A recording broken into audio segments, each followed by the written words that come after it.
Hi, magandang tanghali po mga batang Maynila na excited na naliligo sa ating mga swimming pool sa buong Maynila.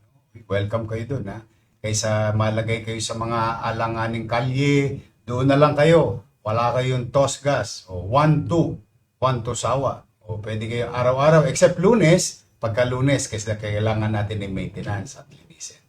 But ganun din sa aking mga nanay at tatay, sana po'y nakapanangalian na kayo. Sa aking mga minamahal na lolo't lola, I love you.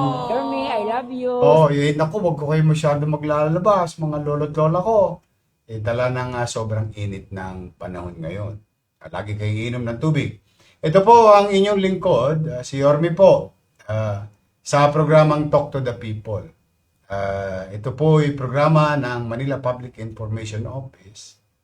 Kung saan, dito po nilalahad namin ang mga updates from the city government itself. Sa mga nagaganap at magaganap sa ating lungsod. Ngayon po ay holiday, pero napakalagang holiday po ito. Nais ko pong batiin ang mga hero ng ating bansa. Dahil ngayon ay kinikilala ng Estado ang kanilang kagitingan.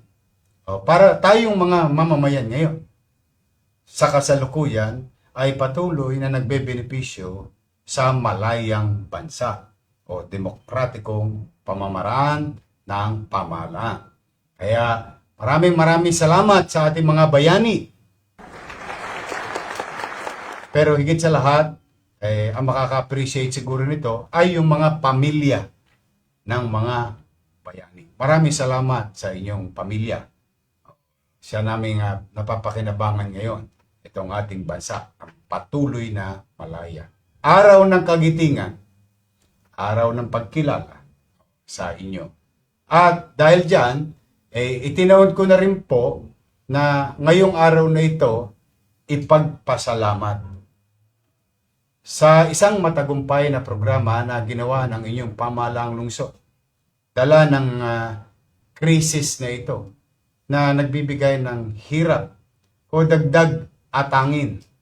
Inaatang natin itong responsibilidad na hindi naman natin masisisi ang ating bansa, ang ating mga leader sa ating bansa, kundi dahil sa sitwasyon sa Iran o sa Middle East.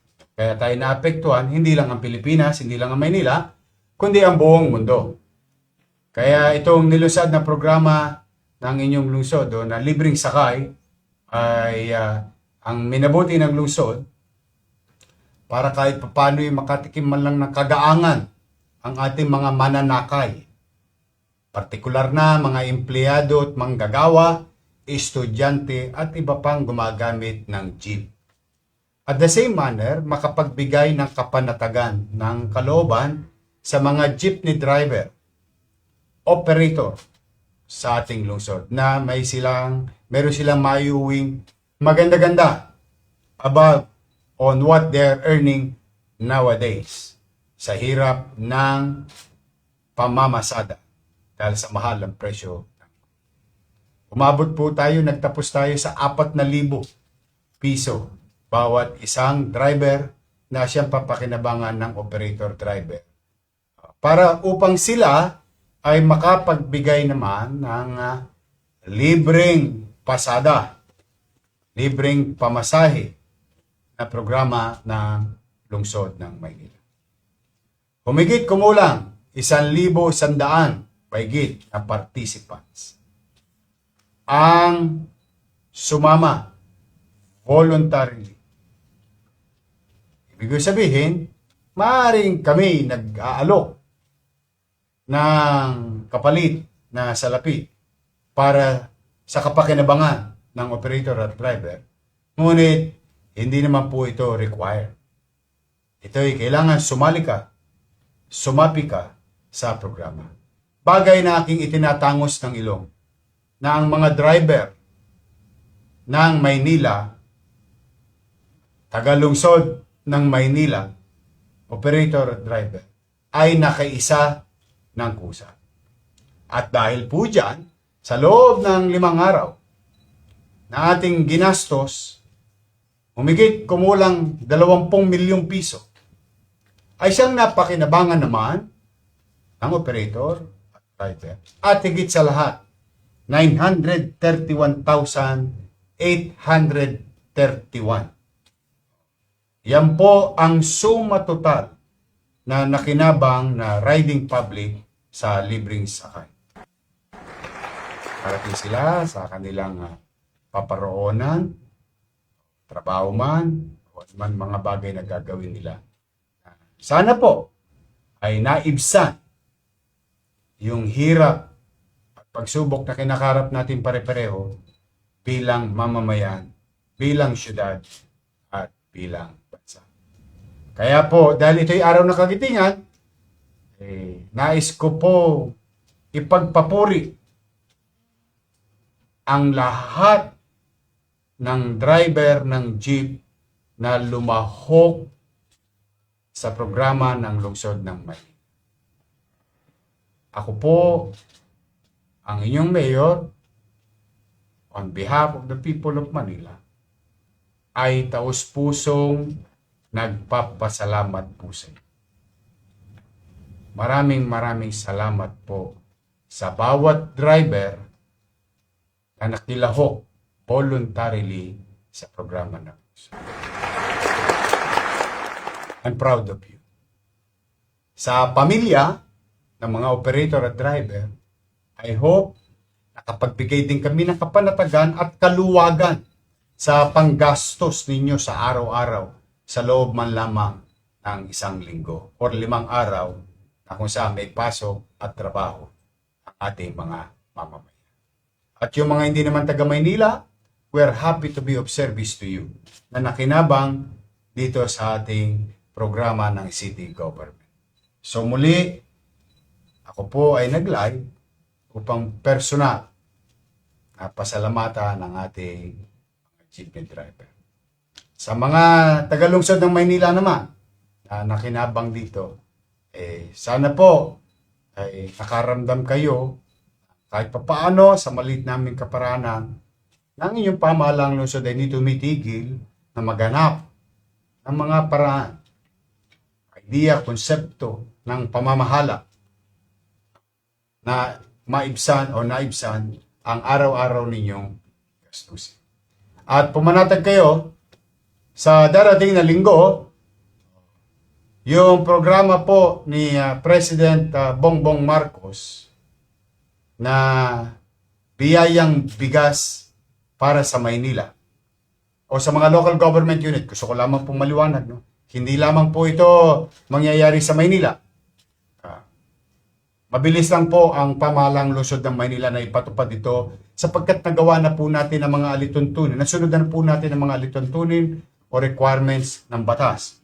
Kaya po maaga at napapanahon itong pagbibigay ng bigas. 10 kilo sa ating mga service industry o mga manggagawa, mamamayan, manggagawa sa pribado at pamahala, mamamayan, at shout out mga driver. Meron pa kayo. Ito pong bigas, 10 kilong bigas, ay programa ni President Marcos na ipinatutupad at ipatutupad sa lokal na pamahalaan tulad ng lungsod ng Maynila. At pipilitin po natin pahabain ang ating kamay.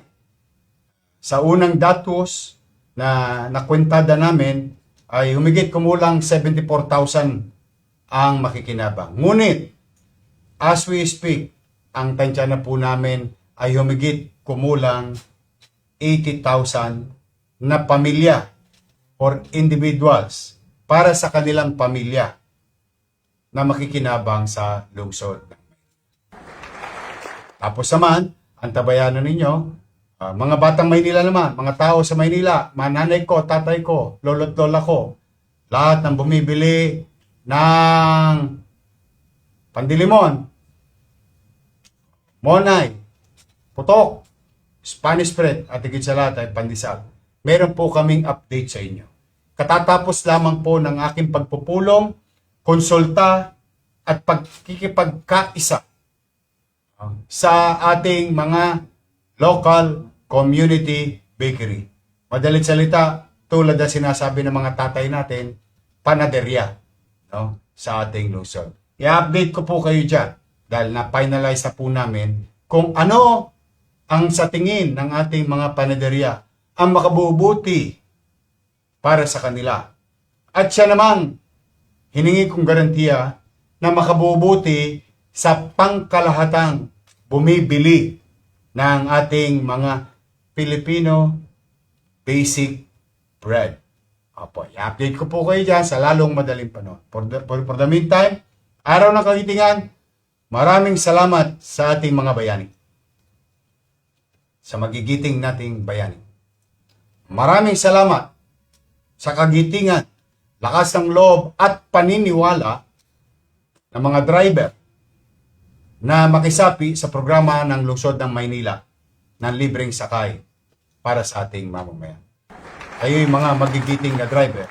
Sa inyong pamilya, masaya ako para sa kanila. Sa mamamayan, I'm happy to be of service. I hope we did service. We did deliver service. At pumanatag kayo, hindi po tayo titigil na mag-isip ng mga maliliit nating kaparanan na idea na malaking numero ng mamamayan ang makinabang. So hanggang dito lamang po muna. Ito po ang inyong lingkod. Si Yorme po ay nagsasabi, sana muli ay nasa mabuti kayong kalalagayan at pagpalain nawa kayo ng Pong Manila. God first.